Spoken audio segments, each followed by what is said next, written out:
सबसे पहले हमारे आराध्य देव भगवान प्रभु श्री राम के चरणों में वंदन।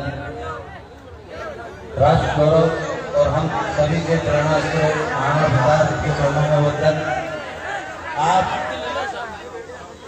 सबको पता ही है कि कल महाराणा प्रताप की जयंती थी, तो एक दिन बाद आप सभी को महाराणा प्रताप जयंती की बहुत बहुत शुभकामनाएं। यहाँ वरिष्ठ जन और मातृशक्ति जितने भी विराजमान हैं उन सभी को चरण स्पर्श। हम महाराणा प्रताप की जयंती हर साल मनाते हैं, पर हमने कभी ये ना तो महाराणा प्रताप के बारे में कभी पढ़ने की चेष्टा जागृत करी कि हम महाराणा प्रताप को पढ़े, नहीं हमने हमारे क्षत्रिय समाज में समझने की कोशिश करी। लोग अलग अलग प्रकार से आरोप प्रत्यारोप लगाते हैं और हम उनको अपने ऊपर ले लेते हैं और आगे बढ़ जाते हैं कि हम तुम्हें ऐसा करा ही होगा, हमारे पूर्वजों ऐसा करा ही होगा।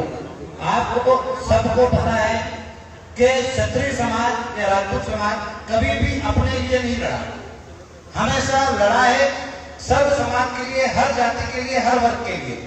जो भी उस राज्य में निवासरत थे उन सभी के लिए क्षत्रिय परिवार ने, राजपूत परिवार ने अपना बलिदान दिया।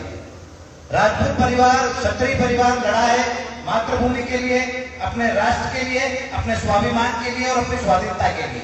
और आज भी जो हम लड़ाई कर रहे हैं वो यही लड़ाई है, हमारी स्वाधीनता की, हमारे स्वाभिमान की। आज आप और हम कहीं न कहीं राजनीतिक पार्टियों के या कानूनों के गुलाम हो चुके हैं, और यदि वो गुलामी की बेड़ियां तोड़नी है तो सबसे पहले पार्टियों को छोड़ना पड़ेगा, पार्टियों की बेड़ियों को तोड़ना पड़ेगा। आपको सबसे पहले आपके समाज और हर एक उस वर्ग के लिए सोचना पड़ेगा जो कहीं ना कहीं आपके बारे में सोचता है। तो आप सभी से निवेदन है कि 8 जनवरी का जो आंदोलन हुआ था, जिसमें 7-8 महीने से लगातार मध्य प्रदेश के हर जिले में प्रवास पे थे, उस प्रवास के दौरान हमने कई ऐसी चीजें सीखी, कई ऐसी चीजें देखी कि आज भी हम बहुत जगह इतने सक्षम नहीं है जितने पहले हुआ करते।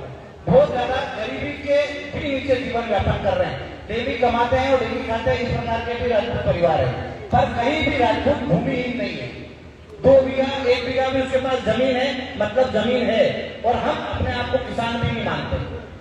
आपको पता होगा हमारे मंत्री हमारे समाज के ही थे, अरविंद सिंह जी भदौरिया, उनने आंदोलन खत्म होने के बाद हमको एक लेटर दिया था, 18 मांगे मांगी थी, और उसके 2 दिन बाद उनका बयान आया इसमें राजपूतों की मांगे नहीं है। आपने सबने देखा था कि नहीं देखा था? उन्होंने कहा था कि इसमें राजपूतों की मांगे नहीं है। तो मैं आपको बताना चाहता हूं कि एक भी ऐसा राजपूत बता दो जो भूमिहीन हो। क्या हम किसान नहीं है? इस देश में सबसे बड़ा किसान जातिगत रूप में देखा जाएगा तो राजपूत ही होगा, क्योंकि राजपूत पूरे देश में और पूरे देश में किसानी खेती पर निर्भर है। तो आप और हम किसान भी हैं। हमने छात्रों की मांगे उठाई थी। कौन सा ऐसा व्यक्ति यहाँ जो विराजमान है कि उसका बेटा पोता या उसके परिवार से कोई छात्र नहीं? हमने छात्रों की बात इसलिए करी क्योंकि जो शिक्षा व्यवस्था है हमारे यहाँ पूरी तरीके से ध्वस्त हो चुकी है। जो गरीब है उसको पढ़ने के लिए सरकारी स्कूलों में व्यवस्था ही नहीं है, कोचिंग सेंटर नहीं है। यहाँ आज हम छात्रावास बनाकर बैठे हैं, ये बहुत बड़ी उपलब्धि हमारी कि हमारे बच्चों को रहने के लिए छात्रावास है।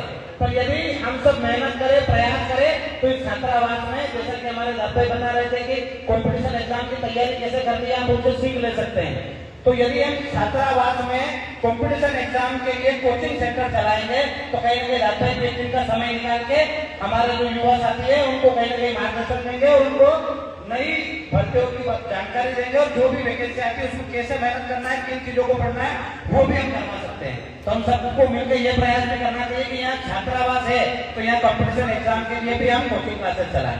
तो हम सब मिलकर करेंगे तो आसानी से हो जाएगा। और कर्मी सेना परिवार अकेला नहीं था उस 8 जनवरी के आंदोलन में। जितने भी 40-50 राजपूतों के संगठन मध्य प्रदेश में चलते हैं उन सब ने सहयोग किया था, मेहनत करी थी, तब जाके वो कार्यक्रम सफल हुआ। और वो सेहरा भी हमने राजपूत समाज के सर पे बांधा है जो राजपूतों की जीत है।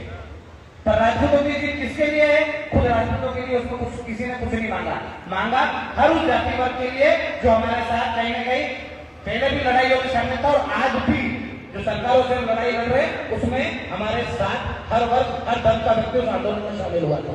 तो आप और हम सबको प्रयास करना चाहिए कि जब भी हम कोई आंदोलन करें, महाराणा प्रताप जयंती भी मनाएं, तो हमारे फर्ज होना चाहिए कि हम दूसरी जाति वर्ग के लोगों को भी हमारे इस कार्यक्रम में बुलाएं, ताकि उनको भी एहसास हो कि जब महाराणा प्रताप युद्ध लड़े थे तो वो भीलों को भी साथ में लेके लड़े थे, आदिवासी समाज को भी उनके साथ में लिया था, और कुछ अपने ही समाज के लोग अपने खिलाफ भी वहां अकबर के साथ लड़ रहे थे। उस समय भी वो राष्ट्र की लड़ाई थी, न कि जाति की लड़ाई थी, न कि जाति की लड़ाई थी। उस समय भी हम धर्म के लिए नहीं लड़े, क्या हिंदू मुसलमान की लड़ाई चलती थी। उस समय भी राष्ट्र, स्वाभिमान, मातृभूमि और अपने आत्मसम्मान की लड़ाई लड़ रहे थे, अपनी स्वाधीनता की लड़ाई लड़ रहे थे। और आज वो भी लड़ाई वापिस चल रही है। आज भी हमें धर्म के नाम पर नहीं लड़ना है, जाति के नाम पर नहीं लड़ना है, हमें लड़ना है अपने स्वाभिमान और अपनी स्वाधीनता के लिए, अपने अधिकारों के लिए। जो संविधान में हमें मौलिक अधिकार दिए हैं उनका भी हमें मोड़ा है, और चुपचाप बैठे। मैं किसी जाति वर्ग विशेष का विरोधी नहीं हूं, पर हमेशा में बताया जाता है हम जातिवादी हैं। जब अत्याचार की सीमा बढ़ती है तब हम विरोध पे आते हैं। एट्रोसिटी एक्ट आज का नहीं, कितने ही सालों से चल रहा था। यदि किसी एसटी एससी के भाई के साथ कोई अत्याचार होता है, पर अपना भाई, उसको सजा मिलनी चाहिए। पर एट्रोसिटी एक्ट में जब 2018 में परिवर्तन किया गया और उसमें जांच का प्रावधान खत्म कर दिया गया, तब आपके मौलिक अधिकारों का हनन नहीं हुआ, आपके मौलिक अधिकारों को और संविधान को ही खत्म कर दिया गया। तब भी आप चुप रहे।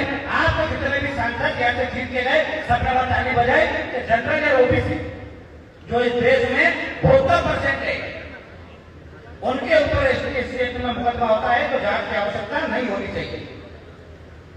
तब हमारे लोग सुप्रीम कोर्ट में गए, संविधान का सरसत है सुप्रीम कोर्ट। तब सुप्रीम कोर्ट में हमारे लोग गए, उन्होंने पिटीशन दायर करी कि नहीं साहब, यदि किसी के साथ अत्याचार होता है तो बराबर कार्रवाई होनी चाहिए, उसको अंदर में डालो, सजा डबल कर दो आप। पर यदि किसी के साथ अत्याचार नहीं होता है, वो झूठी एफआईआर करता है, तो हमारे लोग झूठे मुकदमों में अंदर रहते हैं, उनका भविष्य खराब हो जाता है। कितने युवाओं का भविष्य, बहुत षड्यंत्रकारी जो राजनेता होते हैं वो वोट पाने के लिए, दबाव बनाने के लिए उनका भविष्य खराब करते हैं।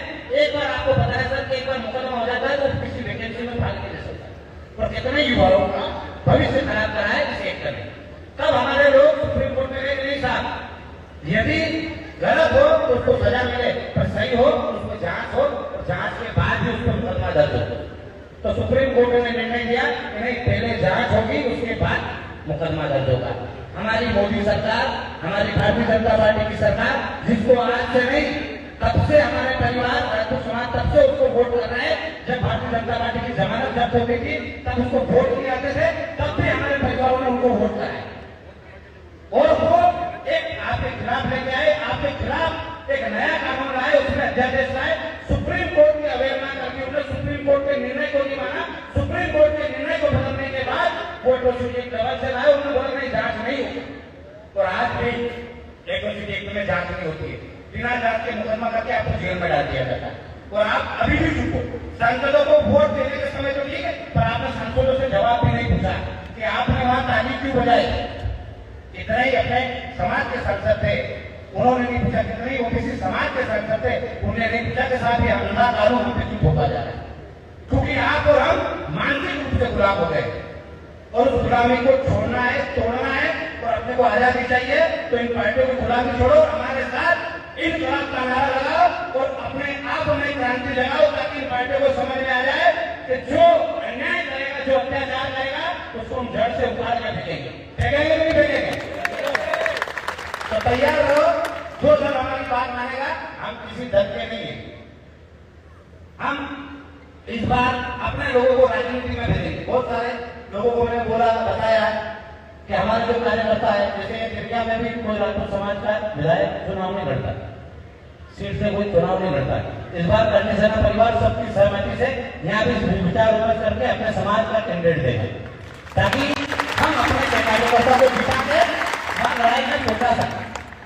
क्योंकि संगठन जमीन पे, रोडों पे, सड़क पे लड़ाई लड़ सकता है, सदन में लड़ाई लड़ाने के लिए भी आपको किसी को भेजना पड़ेगा, जो आपका प्रतिनिधित्व वहां जाके कर सके, दमदारी से रख सके। क्योंकि जितने लोगों को आपने भेज रखा है वो कोई भी आपके लिए लड़ा नहीं, लड़ता तो एक व्यक्ति तो खिलाफ करता। एक यूपी के विधायक थे सोरेन सिंह जी, उन्होंने भारतीय जनता पार्टी के विधायक होते हुए भी आवाज उठाई। उनके साथ क्या हुआ किसी ने नहीं पूछा, उनका टिकट काट दिया गया, उनको पार्टी से बाहर कर दिया गया। उन्होंने लोगों ने साथ दिया, ना पार्टी ने साथ दिया। उन्हें यही कहा था कि नहीं साहब जांच की आवश्यकता होनी चाहिए। उनके अलावा कोई विधायक नहीं है, कोई सांसद नहीं जिसने आपकी आवाज उठाई है। तो आपको किसी को भेजना पड़ेगा। तो बहुत सारे भाइयों का फोन आएगा, फिर अपन विरोध कैसे करेंगे, किसी को भेज देंगे। तो मैं आपको बताना चाहता हूँ कि राजनीति में हमारे व्यक्ति जाएंगे तो खाली तरीका बदलेंगे, तेवर होगा वही रहेगा। जिस प्रकार से काम कराते हैं उसी प्रकार से काम कराएंगे। जो लड़ाई हम सड़क पर लड़ रहे हैं, हमारा कार्यकर्ता उसको सदन में लड़ेगा और आपकी आवाज को बुलंद करेगा पूरे हिंदुस्तान में। इसी के साथ जय माता दी, जय माता दी।